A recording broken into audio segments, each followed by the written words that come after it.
Hello नमस्कार साथियों। आज हम लोग डिस्कस करने वाले हैं दिसंबर 2010 का पेपर जो है डिस्कस करेंगे और ये है हिस्ट्री नेट 2010 का पेपर, दिसंबर का पेपर 2 है। और पहला क्वेश्चन है आपका, इसमें 50 क्वेश्चन होते हैं और पहला ही क्वेश्चन है हमारा कि निम्नलिखित अभिलेखों में प्रशंसा या प्रशस्ति जो है वो कौन सी है। तो ये सारे के सारे अभिलेख दिए गए हैं और इनमें से हमें क्या करना है, प्रशंसा या फिर प्रशस्ति जो है उसके लिए जो है उसकी जानकारी हमें होनी चाहिए कि कौन से हैं। तो पुलकेशिन द्वितीय का जो ऐहोल अभिलेख है जिसे रवि कीर्ति द्वारा लिखा गया था, तो वो जो है वो प्रशस्ति है। प्रयाग जो ऐहोल अभिलेख जो है वो एक प्रशस्ति है। और फिर है समुद्रगुप्त का इलाहाबाद स्तंभ अभिलेख, ये भी एक हरिसेन द्वारा लिखा गया था और ये प्रशस्ति ही है। इसको भी हम लोग जो है एक प्रशस्ति की तरह जानते हैं, ठीक है। और इसके अलावा जो है अगर मैं बात करूं तो समुद्रगुप्त का जो इलाहाबाद स्तंभ अभिलेख है ये भी एक प्रशस्ति है। तो ये दोनों हो गई आपकी प्रशस्तियां। और उसके पश्चात जो है जो रुद्रदामन का जूनागढ़ अभिलेख है ये, और खारवेल का जो अभिलेख हाथी गुफा अभिलेख है, ये दोनों जो है वो प्रशस्ति पत्र मतलब प्रशंसा जो है अभिलेख, प्रशंसा अभिलेख नहीं है, प्रशस्तियां नहीं है, तो ये अलग है। जूनागढ़ का जो स्तंभ अभिलेख है, जूनागढ़ रुद्रदामन जो शासक थे उनका अभिलेख था और ये जो है वो संस्कृत के अंदर लिखा गया और इसको गिरनार या फिर गिरनार रॉक इंस्क्रिप्शन भी कहा जाता है। हाथी गुफा अभिलेख जो है वो उदयगिरी जो है हिल्स, ये है उड़ीसा में है और उड़ीसा में स्थित है। और भाषा इसकी प्राकृतिक है और स्क्रिप्ट जो है वो ब्राह्मी है। तो ये दोनों जो है वो इसके वो नहीं है, क्या बोलते हैं उसको, प्रशस्तियां नहीं है। अगर मैं बात करूं फिर इसका जो आंसर होगा सही वो हो जाता है आपका बी। तो अगला क्वेश्चन जो है सेकंड क्वेश्चन हमारे पास, उसमें क्या बोला गया है कि हमें सुमेलित करना है सिंधु घाटी नगर और नदी घाटी जो है किस नदी के किनारे ये बसे हैं। तो मैं मोहनजोदड़ो की बात करूं तो ये जो है वो सिंधु के किनारे जो है वो बसा हुआ है। और मैं बात करूं रोपड़ की तो रोपड़ जो है वो सतलुज के किनारे है। रोपड़ जो है वो सतलुज नदी के किनारे, रोपड़ मतलब जो है पंजाब के अंदर है, मोहनजोदड़ो पाकिस्तान में है। बनावली जो है वो हरियाणा के अंदर है और ये घग्गर नदी के किनारे जो है वो है। और रावी नदी के किनारे जो है पाकिस्तान के अंदर ये हड़प्पा सभ्यता है। तो इस तरह से इसका आंसर हो जाता है डी। तो हम लोगों को जो है इसके सारे सिंधु घाटी की जो लोकेशन है वो पता होनी चाहिए। फिर क्वेश्चन नंबर 3 है, इसमें हमें अभिकथन दिए गए हैं और अभिकथन जो है उसका एक तर्क दिया गया है। तो ये कहा गया है इसमें कि अब जो है ऋग्वैदिक काल के दौरान जो है वर्ण व्यवस्था विद्यमान थी, बिल्कुल गलत है। ऋग्वैदिक काल के दौरान जो है वो वर्ण व्यवस्था विद्यमान नहीं थी। तर्क क्या बोलता है कि ऋग्वेद का जो मंडल 10 है वो चतुर्थ वर्ण व्यवस्था का जो है चतुर्वर्ण व्यवस्था का जो है वो उल्लेख करता है। बिल्कुल सही कहा इन्होंने कि जो हमारा 10वां मंडल है वो इस चीज का उल्लेख करता है। तो इस तरीके से इसका जो आंसर है वो एक मिथ्या और जो है आर सत्य हो गया। इस तरीके से ये डी आंसर हो गया इसका। अब हम लोग क्वेश्चन नंबर 4 की बात करते हैं। क्वेश्चन नंबर 4 जो है हमारा, इसमें जो है क्या बोला गया है कि राजवंशों को जो है व्यवस्थित क्रम के अंदर लगाना है आपको। तो अगर आप यूजीसी का आंसर देखोगे तो इसमें कोई भी क्रम जो है वो इसमें नहीं दिया गया है, पर हमें फिर भी जो है इनका क्रम पता होना चाहिए। और वो क्या रहने वाला है, जैसे 1087 के अंदर जो है ये 1187 ईस्वी पूर्व की है सारी की सारी घटनाएं ये। तो ये शुंग वंश का कार्यकाल रहा है। फिर जो है हर्यंक वंश की मैं बात करता हूँ तो हर्यंक वंश का जो कार्यकाल है 544 ईस्वी रहा है, 544 ईस्वी पूर्व। और नंद वंश का जो है वो रहा है आपका 367 ईस्वी, ठीक है, 367 ईस्वी रहा है। और उसके पश्चात अगर मैं बात करता हूँ मौर्य वंश की तो मौर्य वंश का जो कार्यकाल है 321 ईस्वी पूर्व रहा है, 321 ईस्वी पूर्व, ठीक है। तो इसके लिए जो है हमें थोड़ी सी और जो है इनकी जानकारी होनी चाहिए। तो हर्यंक वंश की जो स्थापना है वो बिंबिसार के द्वारा की जाती है, 544 ईस्वी के अंदर जो है ये की जाती है। मैं बात कर रहा हूँ बी की। और इसके जो शासक थे, अंतिम शासक, पहले शासक हो गए आपके बिंबिसार, दूसरे थे अजातशत्रु, और फिर जो है नागदशक जो है इसके अंतिम शासक बनते हैं। उसके पश्चात अगर मैं बात करता हूँ शुंग वंश की, शुंग वंश जो है पुष्यमित्र शुंग के द्वारा मौर्य सम्राट के जो अंतिम सम्राट थे बृहद्रथ, उनकी हत्या करके जो है पुष्यमित्र शुंग ने जो है क्या करा था, एक शुंग वंश की स्थापना करी थी। एक ब्राह्मण ग्रंथ, जो ब्राह्मण धर्म जो है, ब्राह्मण थे, जाति से ये ब्राह्मण थे, और कहा गया था कि मौर्य जो है, मौर्य साम्राज्य या फिर मौर्य जो डायनेस्टी, उससे बदला लेने के लिए पुष्यमित्र शुंग ने ये कार्य किया था। उसके पश्चात जो है इसके अंतिम शासक जो थे देवभूति थे। इसके अंतिम शासक कौन थे? देवभूति थे। उन्होंने बस इसकी जो हत्या थी देवभूति की, पुष्यमित्र शुंग के जो अंतिम शासक थे देवभूति के जो देवभूति जो थे, उनकी जो हत्या थी, उनके सेनापति जो थे वासुदेव ने कर दी थी, और वासुदेव ने कर्ण वंश की स्थापना करी थी। तो इस तरीके से हमारा ये फाइनल हो जाता है। कब? 187 ईस्वी के अंदर, ईस्वी पूर्व के अंदर शुरू हुआ, और ईस्वी पूर्व के अंदर शुरू होने के पश्चात ये कब तक चला है? 73 ईस्वी पूर्व तक ये चलता है। और पहले जो इसके शासक होते हैं पुष्यमित्र शुंग होते हैं, किसकी, ठीक है, मौर्य सम्राट जो बृहद्रथ है उसकी हत्या करके पदवी पर बैठते हैं। और उसके पश्चात इनके जो अंतिम सम्राट होते हैं देवभूति की हत्या करके कौन पदवी पर बैठता है? और वो बैठते हैं वासुदेव, और वो किस वंश की स्थापना करते हैं? कर्ण वंश की स्थापना करते हैं। क्लियर? अब जो है आपको नेक्स्ट देखना है, तो नेक्स्ट क्या है कि नंदवंश की जो, अगर आपने धनानंद का नाम सुना होगा तो आपको पता होगा कि महापद्मानंद ने जो है वो जो इस नंदवंश की स्थापना करी थी। ये पहला जो है वो शूद्र या फिर जो है वैश्य पुत्र भी कहा है। जैन ग्रंथों के अंदर इसको महिला शूद्र पुत्र कहा है। और कुर्टियस जो है ग्रीक लेखक है, उन्होंने इसको क्या कहा है? वैश्य पुत्र कहा है।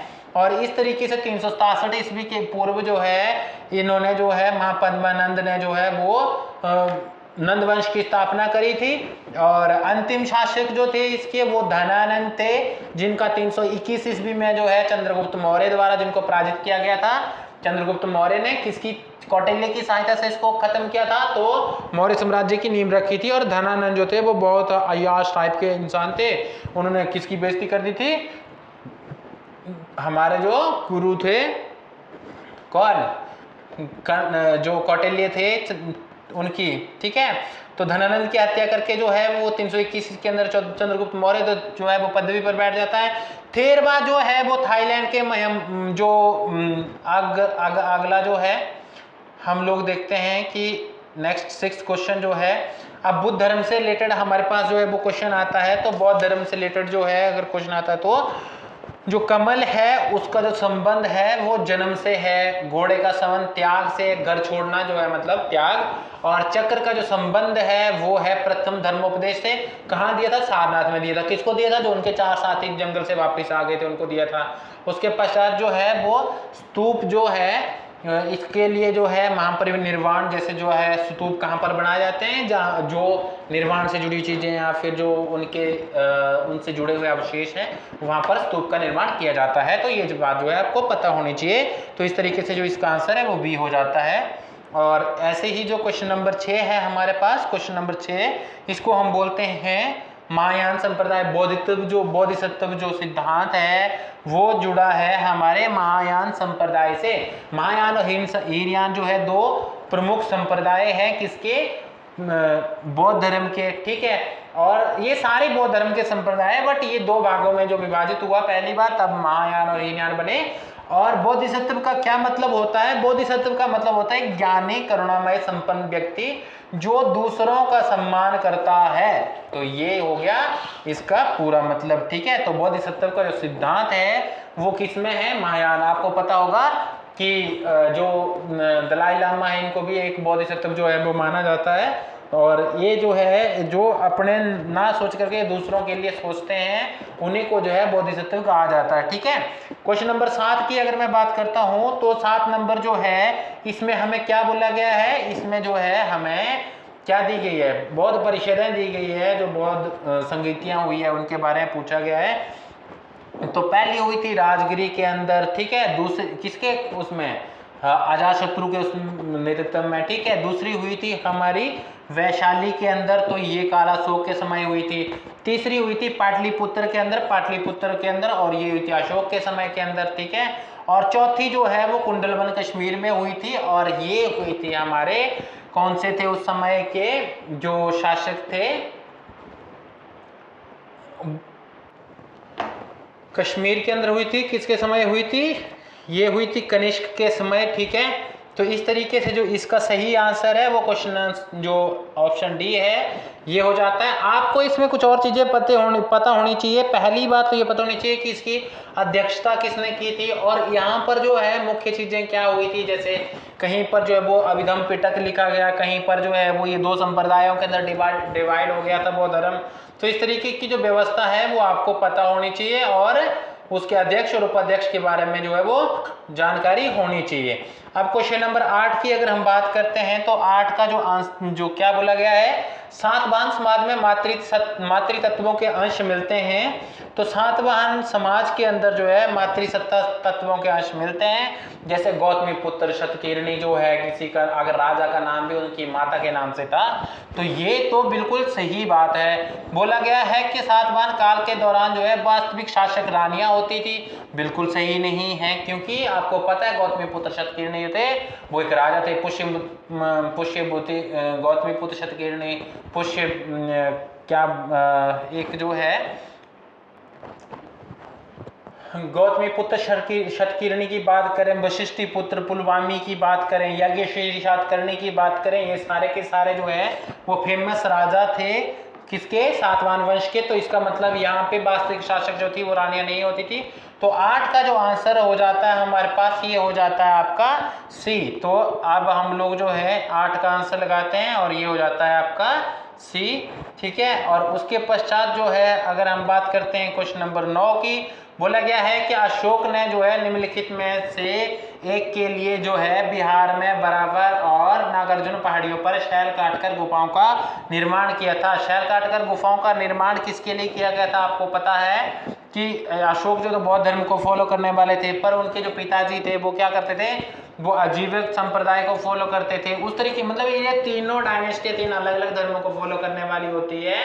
तो चंद्रगुप्त मौर्य जो थे वो किसको फॉलो करते थे? वो हिंदू धर्म को फॉलो करते। उसके बाद ये जो है जैन के लिए जो उनका झुकाव हो गया था बाद में, जो क्या उनका जो चंद्रगुप्त मौर्य का, उसके पश्चात जो है हम किसकी बात करते हैं? उनके पिताजी की बात करें तो उनका जो आजीविक संप्रदाय के प्रति झुकाव था।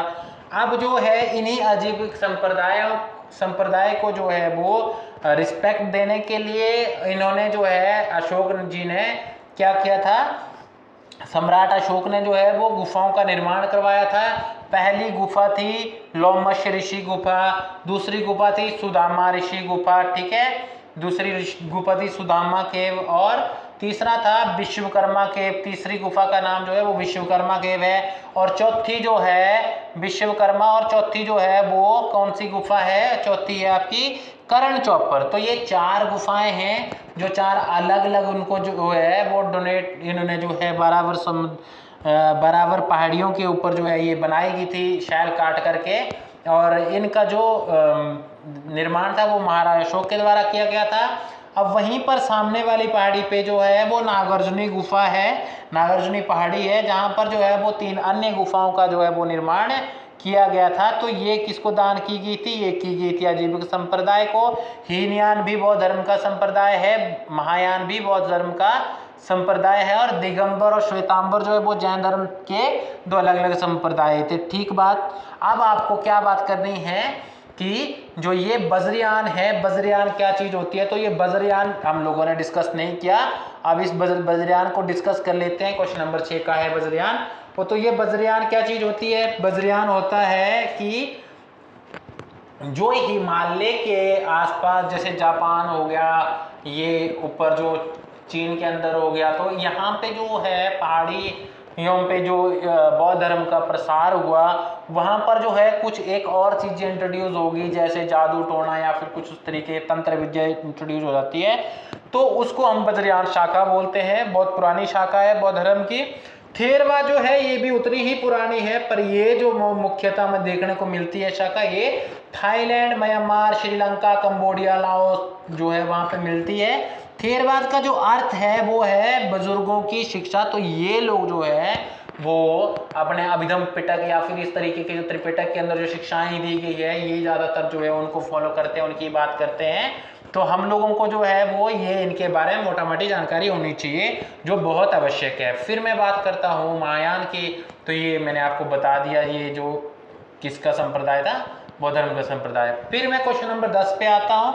क्वेश्चन नंबर 10 पे क्या बोला गया है कि मौर्य काल के दौरान जो है बर्मा और सिलोन के साथ व्यापार के लिए प्रमुख बंदरगाह था। तो ये प्रमुख बंदरगाह जो था ये था आपका ताम्रलिप्ति, ठीक है। तो ये साउथ के अंदर जो बंदरगाह हैं वो भी हमारे लिए बहुत जरूरी हो जाते हैं, और क्वेश्चन कभी ना कभी जो है इससे बनता ही बनता है। फिर मैं बात करता हूँ जो है क्वेश्चन नंबर 11, बुद्ध की छवि मस्तक के चारों ओर प्रभामंडल के साथ और उड़ते हुए गंधर्व आकृतियों और कमल के डिजाइनों से अलंकृत निम्नांकित कला पद्धति में प्रकट होती है। तो ये क्या है, इसका आंसर है मथुरा कला शैली के अंदर जो है आपको ऐसी चीज देखने को मिलती है। तो मथुरा कला शैली, गंधार कला शैली, अमरावती कला शैली, इसके अंदर जो बुद्ध की मूर्तियां बनी है उसके लिए जो है वो अलग अलग जो है वो अलंकरण हम लोगों ने यूज करे हैं। तो उसके बारे में भी हम लोगों को जानकारी होनी चाहिए, और उसमें से क्वेश्चन बनता ही बनता है। तो इसके बारे में आपको जो है पढ़ करके जाना है, ठीक है। क्वेश्चन नंबर में 12 की बात करूं तो भारत रोम के प्रभाव में आकर प्रौद्योगिकी के रूप से सर्वाधिक लाभान्वित निम्नलिखित में से किस शिल्प में हुआ। तो ये हुआ था आपका कांच बनाने के लिए, ठीक है। तो ये कांच उद्योग के लिए जो है वो प्रभावित हुआ था। क्वेश्चन नंबर 13 है, उज्जैन को गुप्त शासकों की द्वितीय राजधानी किसके शासनकाल के दौरान बनाया गया था। तो ये बनाया गया था आपका चंद्रगुप्त द्वितीय के दौरान, और चंद्रगुप्त द्वितीय जो है इनके दौरान इसको उज्जैन की राजधानी जो है वो बनाया गया था। अब हम गुप्त राजाओं के बारे में थोड़ी सी जानकारी एकत्रित करते हैं कि गुप्त राजाओं ने कब कब क्या क्या किया है।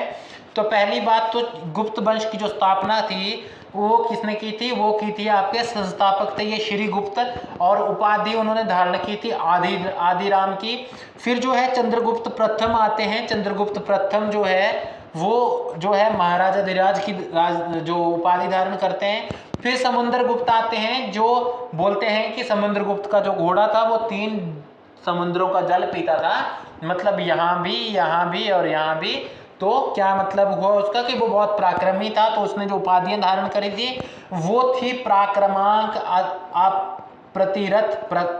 पराक्रमांक, अप्रतिरथ, व्याघ्र पराक्रमांक, ठीक है, और सर्वो राज उद्यता, ठीक है। ये उसकी जो है उपाधियां थी समुद्रगुप्ती, क्या थी, पराक्रमांक, अप्रतिरथ, व्याघ्र पराक्रमांक और सर्वोराज उद्यता जो है वो इसकी उपाधियां थी। फिर मैं बात करता हूं कुमार गुप्त की, जो फर्स्ट ए ऑप्शन में दिया गया है।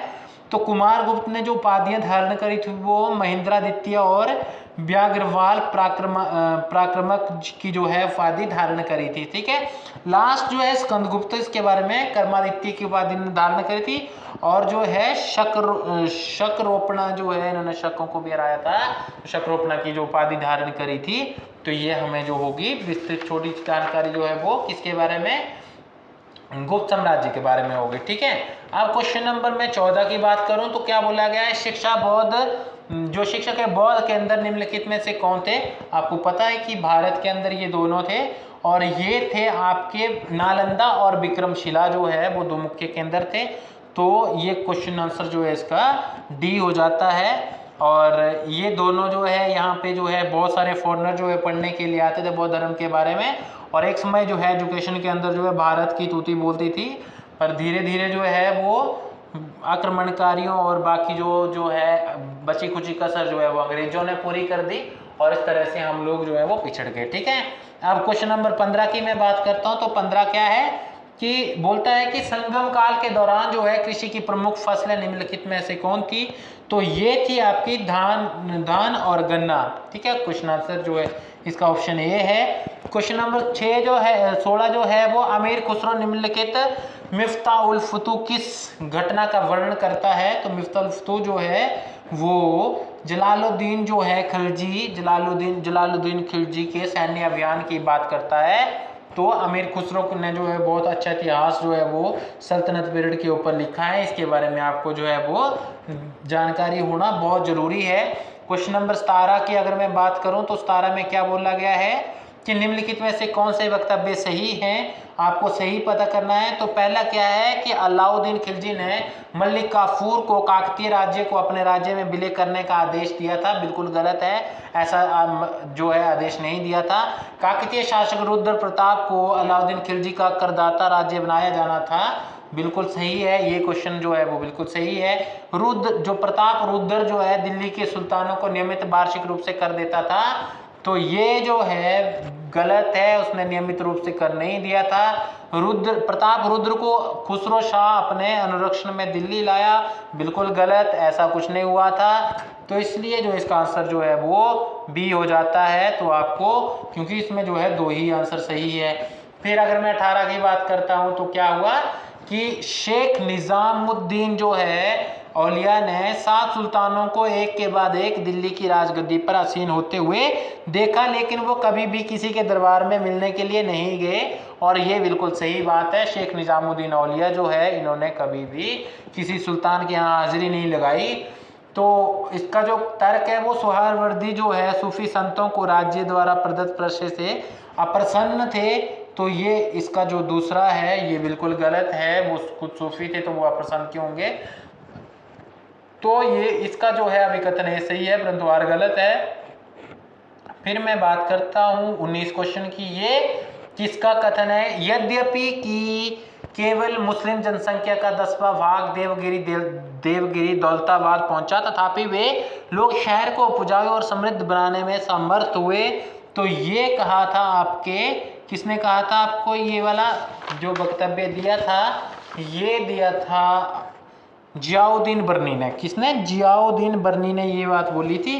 तो इब्न बतूता ने रहला की रचना करी है और शमशेर सिराज अफीफ ने जो है वो फिरोज शाह तुगलक के दरबार में रहते थे। तारीख फिरोज शाह की जो है वो इन्होंने ये रहला और ये तारीख फिरोज शाह इन्होंने लिखी। और जियाउद्दीन बर्नी जो है अपनी रचना में ये बोलते हैं कि यदि केवल जो है मुस्लिम जनसंख्या का 10वां भाग देवगिरी दौलताबाद पहुंचा था, तथापि वे लोग शहर को उपजाऊ और समृद्ध बनाने में समर्थ हुए थे। बिल्कुल सही है, और ये जियाउद्दीन बर्नी ने कहा था। अब जो है हम लोग बात करते हैं किसने जो है किसने शिफ्ट किया था राजधानी को देवगिरी के दौलताबाद के लिए? तो वो किया था आपका एमबीटी मोहम्मद बिन तुगलक ने। ठीक है, एमबीटी ने जो है वो राजधानी परिवर्तन किया था। उसने 4 सबसे फुलिश डिसीजन लिए थे। उसको पढ़ा लिखा मूर्ख भी कहा जाता है। किसको? मोहम्मद बिन तुगलक को, एमबीटी। ठीक है, अब जो है आपको क्या करना है? मिलान करना है। क्वेश्चन नंबर 20 है। पहला क्या बोला गया? वकीले दर जो है इसका जो मिलान है वो क्वेश्चन जो यहाँ पे 4 से करना है। राज परिजन का प्रभारी अधिकारी होता था ये। फिर जो है अमीरे जो है हाजिब, इसका जो मिलान है वो 3 से होगा। अमीर हाजिब दरबार में समारोह अधिकारी होता था। फिर तीसरा जो है बरीदे आरिजे मुमालिक जो है, आरिजे मुमालिक ये सैन्य विभाग का जो है वो प्रतिनिधित्व करता था, महानियंत्रक होता था। बरीदे मुमालिक जो है ये राज्य सरकार की समाचार एजेंसी का प्रमुख होता था। तो इस तरीके से जो इसका आंसर है वो ये हो जाता है। और फिर जो है क्वेश्चन नंबर 21 आता है। क्वेश्चन नंबर 21 क्या बोलता है कि निम्नलिखित में कौन सा वक्तव्य कबीर के बारे में सही नहीं है? तो ये वक्तव्य जो है 21 का ये आपको पढ़ना पड़ेगा। जाति, नस्ल और धर्म पर आधारित मतभेद को नकार दिया। बिल्कुल सही, कबीर ने बिल्कुल नकार दिया था। वे धर्म ग्रंथ सम्मत ज्ञान के विरोधी थे। बिल्कुल नहीं, ये गलत हो सकता है क्योंकि ऐसा वो बिल्कुल नहीं कर सकते। वे खोखले कर्मकांडों के समर्थन को नकार दिए। बिल्कुल सही है, उन्होंने बोला चलती चाकी देख के दिया कबीरा रोए, 2 पाटन के बीच में साबुत बचा ना कोई। तो इस तरीके की जो है उन लोगों ने क्या करा था कि बहुत तीव्र रूप से कटाक्ष जो है वो किया था किसके ऊपर। तो कुछ क्वेश्चंस जो है हम लोगों को क्या करना होते हैं कि अपनी कॉमन सेंस से भी जो है वो हल करना होते हैं। तो कबीर का जो जन्म है वो 1398 ईस्वी के अंदर हुआ था। कहाँ? वाराणसी के अंदर हुआ था, ठीक है। और फिर जो है क्वेश्चन नंबर 22 जो है, महमूद गवाह ने बहमनी अभिजातीय वर्ग की शक्ति को कम करने के लिए कदम उठाए थे। तो बिल्कुल सही, उन्होंने कुछ कदम उठाए थे। क्या क्या था? भू संपत्ति के आकार को कम कर दिया था। क्या? ये बिल्कुल सही है। दूसरा है उस भूमि का परिमाण बढ़ा दिया जिसे राज भू संपत्ति के रूप में वर्गीकृत किया गया था। तो ये बिल्कुल सही है दूसरा भी। तीसरा है भू राजस्व मांग की दर को कम कर दिया था। भाई बढ़ा दिया था, कम कहाँ करेगा। और जो है 4 जो है इसका, गवर्नरों को जो है एक से अधिक किले के ऊपर नियंत्रण करने के लिए जो है वो मना कर दिया था। बिल्कुल सही, ताकि उनकी जो शक्ति अभिजाती वर्ग की उसको जो है वो कम किया जा सके। तो इसका जो सही आंसर हो जाता है वो 1, 2 और 4 हो जाता है। तो अब हम थोड़ी सी जो है बहमनी सल्तनत की जो है बात चली ही है तो उसको भी डिस्कस कर लेते हैं कि क्या थी बहमनी सल्तनत। बहमनी सल्तनत जो है दक्षिण भारत के अंदर इस्लामी साम्राज्य था। 1347 से लेकर 1518 तक ये सल्तनत चली थी। संस्थापक इसके जो थे वो अलाउद्दीन बहमन शाह थे। अलाउद्दीन बहमन शाह जो है 1347 से 58 तक जो है वो रहते हैं। इनका जो प्रचलित नाम है जिससे सब जो है इनको जिस नाम से जानते हैं वो हसन गंगू था। फिरोज शाह बहमनी जो है वो इसके दूसरे प्रसिद्ध शासक थे। तो 1397 से जो है 1422 तक रहे। दौलताबाद के अंदर इन्होंने एक वेधशाला का निर्माण किया था। व्यापक स्तर पर हिंदू को जो है वो हिंदू लोगों को जो है वो प्रशासन में लिया था। तीसरे जो प्रसिद्ध शासक थे वो अहमद शाह थे। 1322 से 1436 तक 1422 से 1436 तक जो है ये रहे थे। सूफी गेसु दराज जो संत थे उनसे संबंध होने के कारण इनको बली या फिर जो है संत कहा जाता था। राजधानी इन्होंने गुलबर्गा से वीदर के लिए स्थानांतरित करी थी। किसने? अहमद शाह ने करी थी, ठीक है। उसके पश्चात जो आते हैं ये महमूद गवाह आते हैं। बट महमूद गवाह खुद शासक नहीं होते, ये मोहम्मद शाह बहमनी द्वितीय के प्रधानमंत्री होते हैं और मलिक उल तुज्जर की उपाधि जो है वो ये धारण करते हैं और नियंत्रण इनका वास्तविक रहता है वैसे शासन के ऊपर। फिर जो है अगर मैं 23 की बात जो है हमारा क्वेश्चन नंबर 23 है। क्वेश्चन नंबर 23 क्या बोलता है कि archaeology, art and religion, new perspectives on जो है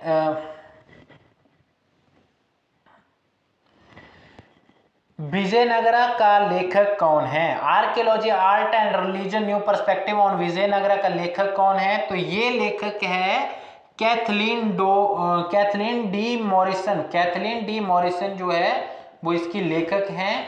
तो क्वेश्चन नंबर 24 है, निम्नलिखित को सही क्रमबद्ध कालक्रम में व्यवस्थित कीजिए।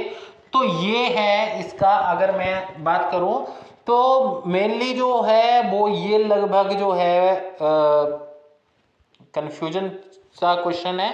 वैसे 1580 के अंदर ये हुआ था, फिर 1580 में इसकी भी है, परंतु इसमें जो है मंथ के वाइज अगर आप लोग देखोगे तो उसके पश्चात जो है वो दाग, पहले ये व्यवस्था समझ लेते हैं कि क्या था, ठीक है। अकबर ने अपने सूबों को जो है 12 जो अपने साम्राज्य को जो है 12 सूबों में, सूबे मतलब प्रांत में विभाजित कर दिया था, ठीक है। और प्रांत में विभाजित करने के पश्चात जो है फिर उन्होंने क्या करा था, दहसाला व्यवस्था का भी जो है वो दहसाला व्यवस्था को लागू किया। दहसाला व्यवस्था क्या होती थी कि आईने दहसाला जो है वो एक जो है वो भूमि के लिए जो कर व्यवस्था थी वो थी। टोडरमल ने 1580 के अंदर ये लागू करी थी। भूमि के प्रकार होते थे इसमें, जिसमें पोलज जो है, पोलज भूमि, ठीक है, पोलज होगी, और दूसरी होगी आपकी परौती, ठीक है, और तीसरी होगी चाचर, और चौथी होगी आपकी बंजर, ठीक है। तो ये 4 प्रकार की भूमि होती थी। ये रेगुलर फसल होती थी इसमें कुछ अंतराल के बाद, और इसमें 3 साल के अंतराल के बाद, और इसमें होती ही नहीं थी। ठीक है, तो ये 4 प्रकार की भूमि थी। ये क्यों की थी? ताकि उनकी जो आमदनी है वो उसको मेजर किया जा सके। ऐसा ना हो कि जिसकी साल में 3 फसलें हो रही है वो भी इक्वल कर दे रहा है, और जिसकी साल में 1 ही हो रही है वो भी उतना ही कर दे रहा है। ठीक है, तो इसका जो लगान था वो 1/10 होता था। ठीक है, तो ये जानकारी जो है आपको उसके बारे में होनी चाहिए। कौन थे इसके मंत्री? वो थे टोडरमल। ठीक है, दहसाला व्यवस्था मैंने बता दिया। दाग व्यवस्था को जारी करना, देखो दाग व्यवस्था को जो है वो पहली बार जो इंट्रोड्यूस किया था वो किया था अलाउद्दीन खिलजी ने। अलाउद्दीन खिलजी के बाद जो है अकबर ने जो है इस प्रथा को लागू किया। इसमें क्या करते थे कि घोड़ों के ऊपर जो है वो दाग लगा देते थे।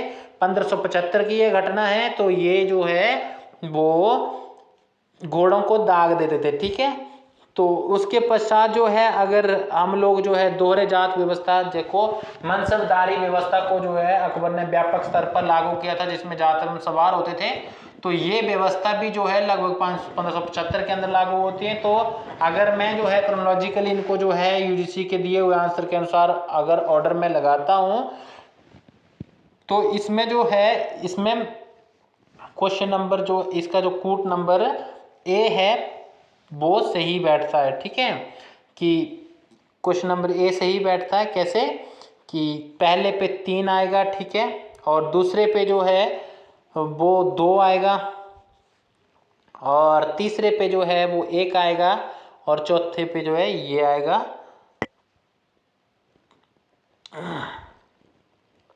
ठीक है, तो ये सारी व्यवस्था जो है वो आपको जानकारी होनी चाहिए। क्रमबद्ध एवं कालक्रम में जो है व्यवस्थित कीजिए।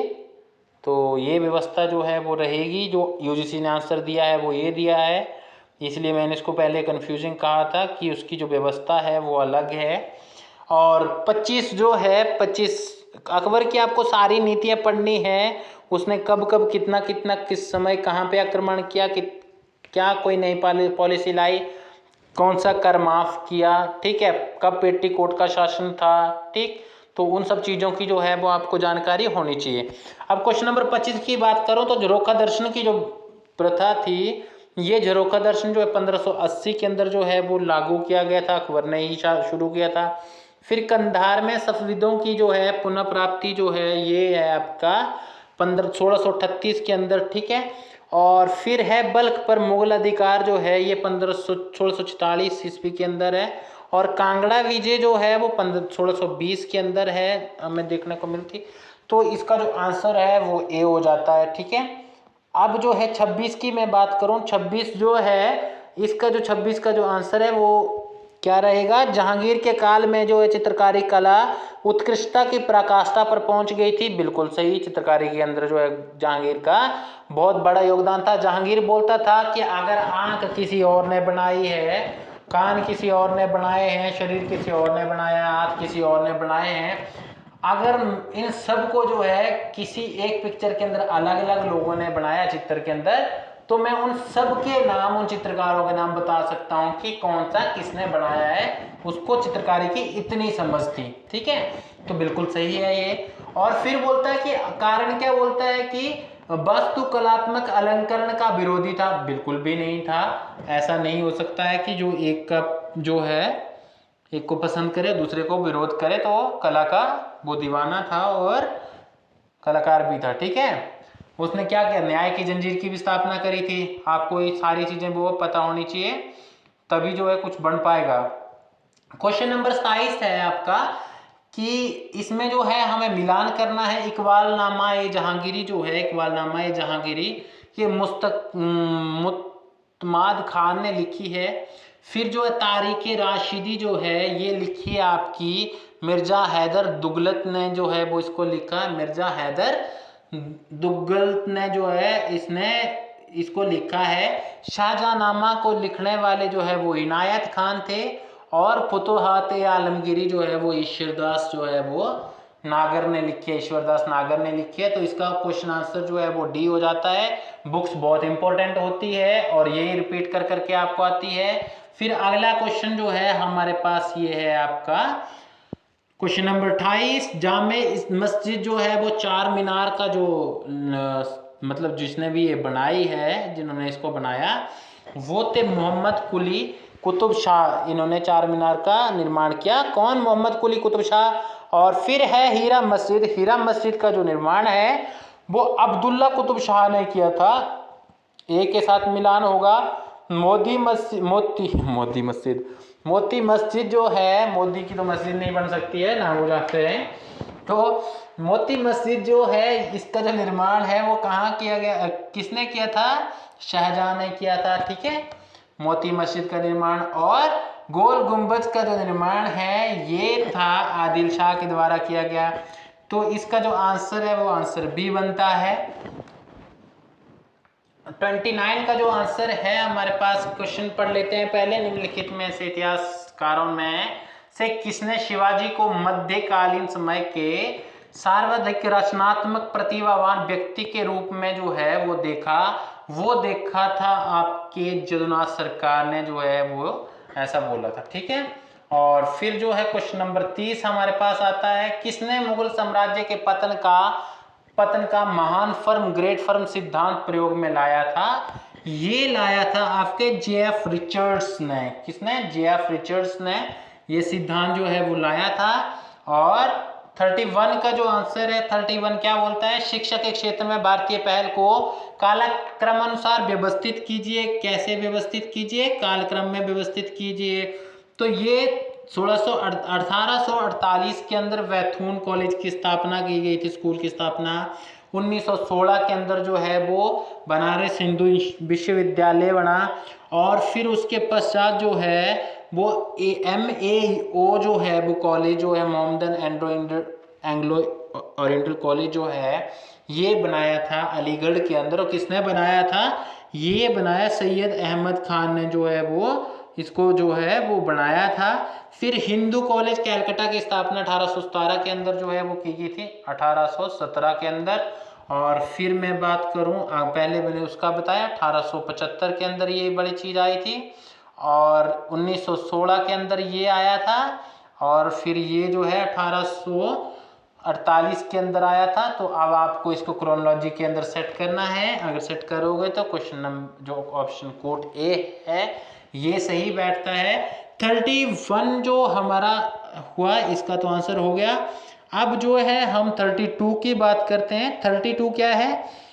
तो इसमें बोला गया है तुफतुल मुबाइदीन जो है के लेखक कौन थे?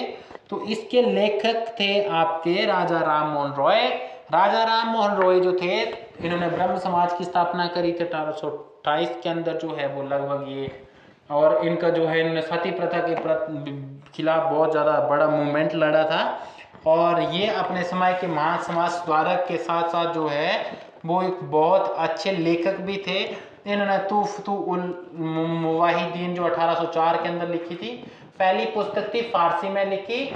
दूसरा जो है इन्होंने वेदांत गाथा का वर्णन किया है, पुस्तक लिखी 1815 के अंदर ये लिखी। केनोपनिषद जो लिखा इन्होंने 1816 के अंदर लिखा। The precepts of the Jesus the guide to peace and happiness 1820 के अंदर ये बुक लिखी थी। द यूनिवर्सल रिलीजन की जब बात की इन्होंने तो वो 1839 के अंदर लिखी। भारतीय दर्शन का इतिहास 1829 के अंदर इन्होंने लिखा। और द यूनिवर्सल रिलीजन जो है वो भी 1829 के अंदर लिखा। तो ये बहुत अच्छे लेखक भी थे। और साथ ही साथ जो है ये जो है बहुत बड़े समाज सुधारक थे। जब इनकी अपनी भाभी को जो है वो सती प्रथा के नाम पर जो है जलाया जाता है तो ये जो है उसके 50 सती प्रथा के लिए जो है उसको एबोलिश करने के लिए बहुत बड़ा मूवमेंट लड़ते हैं। और जो है अकबर द्वितीय के जो है राजदूत बन करके ये ब्रिटेन जाते हैं और वहीं पर इनकी मृत्यु हो जाती है। ठीक है, इनको आधुनिक पत्रकारिता का पितामह भी कहा जाता है। ओके, तो अब हम लोग जो है आगे बढ़ते हैं। आगे बढ़ने से पहले हम देखते हैं मौलाना अब्दुल कलाम जो है इन्होंने इंडिया विंस फ्रीडम जो है अपनी आत्मकथा लिखी थी। तो ये जानकारी भी हमें होनी चाहिए। तो बाकियों के बारे में भी पढ़ना है, जैसे मैंने मौलाना अब्दुल कलाम आज़ाद का आपको बताया, वैसे सर सैयद अहमद खान जो है, सर सैयद अहमद खान ने क्या क्या किया था? एक AMU की स्थापना करी थी। ठीक है, और इसके अलावा एक जो है वो ये स्कूल की स्थापना करी, आप हमने वो भी ऊपर पढ़ा। ये बहुत जो अच्छे पढ़े लिखे थे, साइंटिफिक सोसाइटी की स्थापना भी इन्होंने करी थी। तो मुख्यतः इनका जो उद्देश्य था वो ये था कि हमें क्या करना है कि ये बहुत पढ़े लिखे थे और इन्होंने बोला था कि हमें जो है वो अपने समाज के लिए काम करना है, जिससे जो है वो मुस्लिम समाज इतना पिछड़ा पड़ा है उसको हम लोग आगे ले जा सकें। इसके लिए इन्होंने ये स्थापना करी थी। किसने कांग्रेस को जो है सूक्ष्मदर्शनी जो है वो अल्पसंख्यक कहकर भर्त्सना की थी, तो वो की थी लॉर्ड डफरिन ने। और इसके अलावा जो है लॉर्ड डफरिन जो है ये 1885-86 के अंदर जब कांग्रेस बनी थी 85 के अंदर, तब जो लॉर्ड डफरिन ही जो है शासक जो गवर्नर जनरल थे। इसके अलावा हमें जो है लॉर्ड कर्जन के बारे में भी पता होना चाहिए कि इनका शासनकाल कब से कब तक रहा है। थियोडोर वेक कौन थे? अहमद खान के बारे में मैं आपको बता दिया। भारत में किस समय से आयकर जो है वो स्थायी रूप से लगाया जाने लगा? तो ये था 1860 के अंदर। और भारत के अंदर जो गारंटी पत्ते के अधीन जो ब्रिटिश कंपनियां रेलवे में निवेश करेंगी उन्हें आश्वासित लाभांश का लाभ, जो लाभांश का वादा किया गया था, ये किया गया था आपका 1860 के सॉरी ये जो है 5% जो है वो लाभांश की व्यवस्था की गई थी। कहा गया था कि कोई भी ब्रिटिश कंपनी अगर भारत में आकर जो है वो रेल पटरियों का निर्माण करती है, रेलवे फैक्ट्री लगा के, उनको क्या किया जाएगा, उनकी कुल लागत का जो है वो 5% जो एक्स्ट्रा जो है वो क्या दिया जाएगा, लाभांश दिया जाएगा, ताकि वो प्रोत्साहित किया जा सके निर्माण कंपनी को भारत में भी निर्माण करने के लिए रेलवे का। ठीक है। और ये जो है हमें क्या करता है, अंग्रेजों की दोहरी नीति का स्मरण करवाता है। ओके, तो अंग्रेजों को फायदा पहुंचाने के लिए वो कहीं पर भी जा सकते, कहीं तक भी जा सकते थे। फिर बोल रहा है कि मौलाना अब्दुल वारी का संबंध किससे था? मौलाना अब्दुल वारी का जो संबंध था फिरंगी महल स्कूल से था। इसके बारे में आपको जानकारी होना चाहिए। अलीगढ़ स्कूल की स्थापना जो है सैयद अहमद खान ने की थी, सर सैयद अहमद खान ने 1875 के अंदर। देवबंद मदरसा जो है वो 30 मई 1866 को, देवबंद मदरसा 30 मई 1866 को हाजी आबिद हुसैन के द्वारा, मौलाना कासिम ननौतवी के द्वारा स्थापित किया गया था। और नबतुल उलेमा भी जो इस तरह के जो है वो इनके स्कूल थे मुस्लिमों के, इस्लाम के। ठीक है। किसने तर्क दिया कि खिलाफत आंदोलन भारतीय मुसलमानों में एक मध्यम वर्ग के उदय का परिणाम था? तो ये बोला था बिपिन चंद्रा। किसने बोला था? मोहम्मद मुजीब ने बोला था। ठीक है। किसने तर्क दिया था कि खिलाफत जो आंदोलन है भारतीय मुसलमानों में एक मध्यम वर्ग के उदय का परिणाम था? ये बोला था मोहम्मद मुजीब ने। और ये बाकी तो एक्स्ट्रा है, इसका नहीं है कुछ भी। ठीक है। और भारतीय क्या बोला गया कि निम्नलिखित घटनाओं को सही कालक्रम अनुसार जो है वो व्यवस्थित कीजिए। तो कैबिनेट मिशन योजना जो है साथी ये आती है 3 मार्च 1946 को ये आती है। और इसमें क्या बोला गया था कैबिनेट मिशन योजना के अंतर्गत कि बोला गया था कि जो उस समय क्या था कि आपको क्या करना है, डिवाइड, मतलब जो है भारत के संदर्भ में इन लोगों ने जो है 3 सदस्यीय कमेटी को भेजा था। Lord Patrick Lawrence, Sir Stafford Cripps और एवी अलेक्जेंडर जो है इनको भेजा गया था। और कैबिनेट मिशन योजना को जो है वो स्वीकार जो है वो नहीं किया गया, या फिर इसके बारे में आपको पूर्ण जानकारी जो है वो रहनी चाहिए। ठीक है। और उसके पश्चात जो है हम बॉम्बे प्लान की बात करें तो ये 1944 के अंदर पेश किया गया था 8 उद्योगपतियों के द्वारा, अर्देशीय दलाल के नेतृत्व के अंदर ये पेश किया गया था। इसमें जो है भारत के विकास से संबंधित इन लोगों ने एक जो है वो मास्टर प्लान पेश किया था, जिसको बॉम्बे प्लान कहा गया है। और जो है अगला बेवेल योजना जो है, बेवेल प्लान जो है ये 1944 के अंदर ही आया था। और जो है नहीं जो है ये गलत हो गया, बॉम्बे प्लान जो है ये आया, बॉम्बे नहीं सॉरी, बेवेल प्लान जो है ये आया था आपका 14 जून 1945 को ये आया था। और माउंटबेटन प्लान जो है ये एक्चुअली सेकेंड वर्ल्ड वॉर के दौरान जो है सपोर्ट के लिए जो है वो उन लोगों ने एक साजिश करने की कोशिश की थी भारतीयों के खिलाफ, भारतीयों ने इसको अस्वीकार कर दिया। और इसके पश्चात माउंटबेटन जो है उन्होंने 3 जून 1947 को एक प्लान पेश किया था। कब? 3 जून 47 को, तो सबसे लास्ट में जो है वो डी आएगा। ठीक है, तो ये 2 जगहों पे है। अगर हम में कम भी आते हैं तब भी हमें ये काट सकते हैं। हमारा प्लान शुरू कब से हो रहे हैं, तो मैंने कहा था कि सबसे पहले जो प्लान आया था वो कौन सा था, वो था आपका बॉम्बे प्लान। बॉम्बे प्लान 1944 में आया था। तो अगर आप 2 जो है फर्स्ट पे ले आते हैं तो आपके पास जो है वो इकलौता ऑप्शन जो रह जाता है वो, इसमें कोई भी अगर इस तरीके से प्रॉपर जो व्यवस्था नहीं दी गई है, ठीक है, तो ये सारे के सारे जो है वो गलत हो जाते हैं। ओके, कौन था जिसने पुणे में एक विधवा गृह खोला था और विधवा पुनर्विवाह संस्था की स्थापना करी? 1893 में विधवा से विवाह किया। 1916 में स्त्रियों के लिए एक विश्वविद्यालय की स्थापना बॉम्बे में की थी। तो ये की थी आपके प्रोफेसर डी.के. कर्वे ने जो है ये व्यवस्था करी थी। वहीं पर मैं तिलक की बात करूं तो गर्म दल के कार्यकर्ता ये रहे थे, स्वतंत्र आंदोलन के अंदर बहुत ही महत्वपूर्ण योगदान दिया।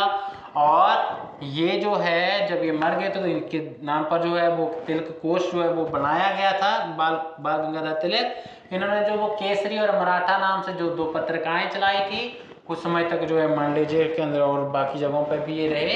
इन लोगों ने और भी जो है वो मूवमेंट चलाए और कभी इनके ऊपर बात होगी तो उनकी चर्चा होगी। अभी फिलहाल के लिए इतना काफ़ी है।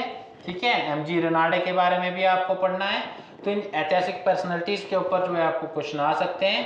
क्वेश्चन नंबर 40 जो है हमारे पास दिया गया 40, क्या बोला गया है, बांची अय्यर जो है इन्होंने तिन्नेवेली षड्यंत्र मुकदमा जो है इनसे रिलेटेड है। टी.के. माधवन वैकोम सत्याग्रह से रिलेटेड थे। श्रीनिवास पिल्लई जो है the Hindu progressive improvement society से रिलेटेड है। ई.वी. रामास्वामी जो है सेल्फ रिस्पेक्ट मूवमेंट से रिलेटेड है। तो इसका जो आंसर हो जाता है वो डी हो जाता है। ओके, अब जो है हम लोगों को क्वेश्चन नंबर 41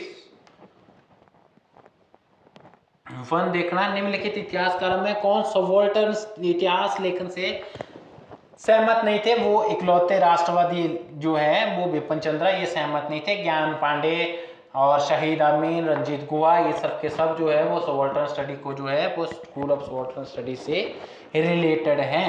और सबाल्टर्न स्टडी के बारे में मैंने आपको बताया था कि सबाल्टर्न स्टडी वो है जो समाज के दबे कुचले वर्ग का जो है वो इतिहास लिखता है, जिसका कभी इतिहास नहीं लिखा गया, उसका इतिहास सबाल्टर्न इतिहासकारों ने लिखा। क्योंकि उन्होंने कहा कि जो इतिहास होता है वो शासक वर्ग का नहीं होता है, इतिहास जो है वो उस बड़े जनसामान्य वर्ग का भी होता है और उसके बारे में हमें लिखना चाहिए। और ये परंपरा रंजीत गुहा ने शुरू करी थी।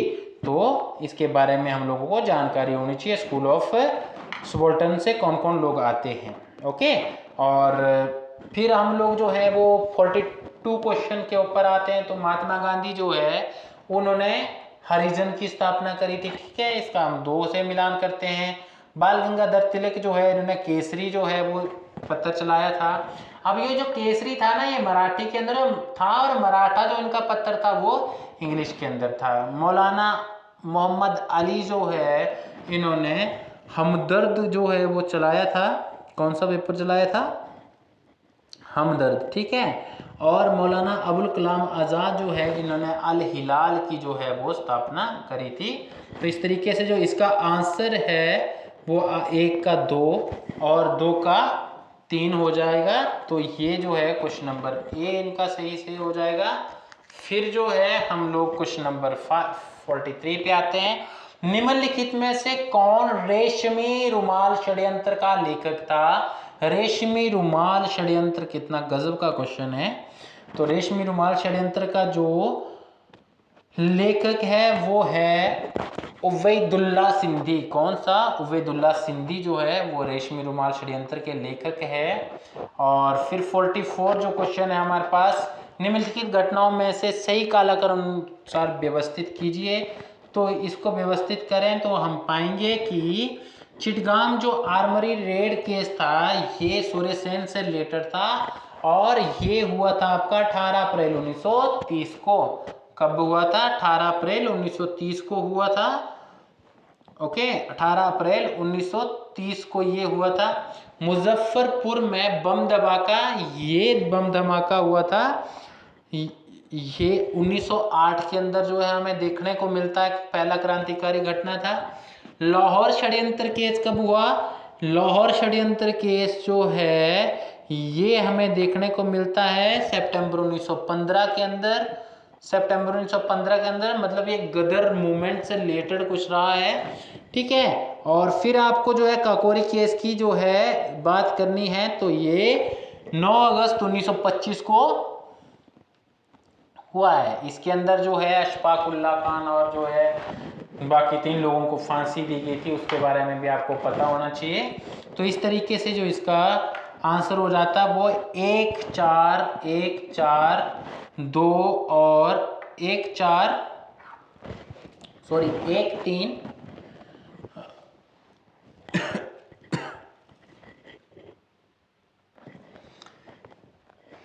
इसका क्वेश्चन आंसर ए हो जाता है। 1 3 2 और 4 और 1 दिन 4 और 1 जो है इसका आंसर हो जाता है, ठीक है। अब जो है आपको 45 का आंसर देखना है, कब कौन सा है ये। भूदान आंदोलन को किसने प्रारंभ किया था? आपको पता है कि ये विनोबा भावे ने प्रारंभ किया था। संपूर्ण क्रांति जयप्रकाश नारायण ने शुरू की थी। महात्मा गांधी के बारे में आपको पता है कि उन्होंने कितने सारे मूवमेंट शुरू किए थे, उसमें असहयोग आंदोलन था, उसमें जो है वो CMD था, सिविल डिसोबियंस मूवमेंट था, उसके पश्चात इन्होंने जो है वो व्यक्तिगत सत्याग्रह को भी शुरू करवाया था, उसके पश्चात जो है ये और भी बहुत सारे आंदोलनों के जो है वो अगुवा रहे हैं, और इन्हीं के कारण जो है बहुत सारे आंदोलन जन आंदोलन बन पाए हैं। कालेकर जो है ये एक आयोग के अध्यक्ष थे, ठीक है। और अब आपको 46 क्वेश्चन करना है। किसे मानववादियों के राजकुमार के रूप में जाना जाता है? हमेशा क्वेश्चन आता है। फ्रांसिस्को पेट्रार्क को जो है वो इस नाम से जाना जाता है। कौन देश जो है 16वीं शताब्दी में एक राष्ट्र राज्य के रूप में नहीं विकसित हो सका था? वो था बेचारा जर्मनी। बाकी जो ये देश थे वो राष्ट्र राज्य के रूप में विकसित हो चुके थे। और फिर जो है सम्मिलित कीजिए, जर्मनी का इतिहास आपको पता होना चाहिए। हिटलर का संबंध जर्मनी से था, बिस्मार्क का संबंध जर्मनी से था, और द्वितीय और प्रथम विश्व युद्ध के जो बीज थे वो जर्मनी से ही विजय गए थे, तो आपको पता होना चाहिए। 48 क्वेश्चन का जो अगर मैं मिलान की बात करूं तो इसमें क्या बोला गया है? कथन बोले हैं आपको, इनको मिलाना है इनके बोलने वाले के साथ, ठीक है। क्या बोला था नेपोलियन बोनापार्ट ने? नेपोलियन बोनापार्ट बोलता है कि मैं क्रांति का पुत्र हूं। नेपोलियन बोनापार्ट बोलता है कि मैं क्रांति का पुत्र हूं, मतलब इसका 4 से मिलान होगा। जॉर्ज जैक रूसो जो है ये क्या कहते हैं? जॉर्ज जैक रूसो कहते हैं मनुष्य स्वतंत्र पैदा हुआ है किंतु हर समय जंजीरों में बंधा रहता है। तो इसका जो 3 से जुड़ाव हो जाएगा 2 का।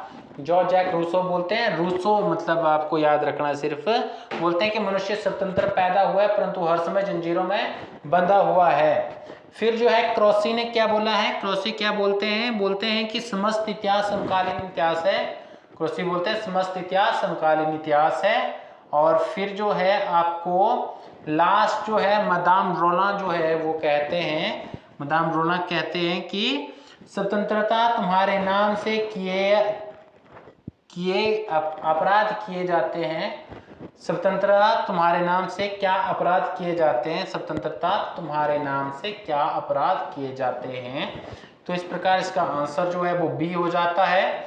फिर आपने क्या करना है कि 49 किसने उपयोगितावाद सिद्धांत को प्रतिपादित किया था? ये किया था 49 का है जेरोमी, जो 49 का जो आंसर है जेरोमी वेंथम ने इसको प्रतिपादित किया था। उपयोगितावाद सिद्धांत भी आपको थोड़ा बहुत पता होना चाहिए। फिर है 50 जो है वो न्यू डील जो है इसका आंसर रहेगा। विश्व मंदी जो है 1929 जो है से उत्पन्न आर्थिक संकट का सामना किस नीति को अपनाकर किया गया था? वो न्यू डील को अपनाकर को जो है वो किया गया था। तो ये चीज जो है वो आपको जानकारी होनी चाहिए। मैंने आपको पूरा क्वेश्चन पेपर करवाया डियर फ्रेंड्स। आपने कमेंट बॉक्स में आप लिख सकते हैं कि आपके कितने आंसर जो है वो सही हुए हैं, या फिर आपने जब भी इस वीडियो को लगाना उससे पहले एक बार ऑनलाइन या फिर मुझे संपर्क करके इसका PDF चाहिए तो PDF ले लीजिए। फिर PDF से जो है वो अपने आप से इस क्वेश्चन आंसर को करिए। आपके 50 में से 25 टिकते हैं, 50 में से 40 टिकते हैं, 50 में से 30 क्वेश्चन ठीक होते हैं या 50 में से 10 ही होते हैं, पर अपने आप से इसको एक बार करना है, फिर उस तरीके से करना है जिस तरीके से मैंने आपको एक जो है वो सॉल्व करके दिया है, और फिर अपना आंसर जो है वो मिलाना है। तो अब ज़्यादा जो है हम लोग अपनी चर्चा को आगे ना बढ़ाते हुए यहीं पे जो है इसको विराम देते हैं, और उम्मीद करता हूँ कि आपको जो है वो समझ में आया होगा प्रॉपर ढंग से, ठीक है। और उसके बारे में जो है आपको और भी आगे जो है वो इसी तरह के लेक्चर जो है वो मिलते रहेंगे, और उम्मीद है कि जिस दिन तक आपका एग्ज़ाम होगा आपको जो है वो बहुत मदद जो है वो इस इनिशिएटिव से मिलेगी। Thank you so much. जय हिंद, जय भारत, धन्यवाद। आज हम लोगों ने समाप्त कर दिया है अपना दिसंबर 2010 का पेपर 2, ठीक है। Thank you so much.